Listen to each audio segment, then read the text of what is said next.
The baby was lying on her back. A bluebird flew in through the window. The bluebird had blue eyes. It sat on the baby's crib. The bird had a bell around its neck. The bell rang. The baby smiled. The baby reached for the bell. The bird shook its head. The bell fell off the bird's neck.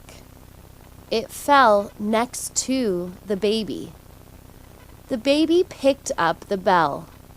The baby rang the bell. Another bluebird flew in through the window. This bluebird also had blue eyes.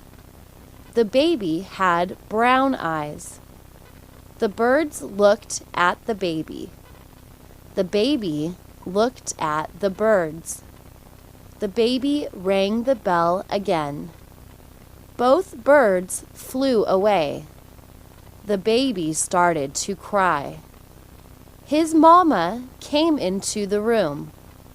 The baby smiled. Mama saw the bell.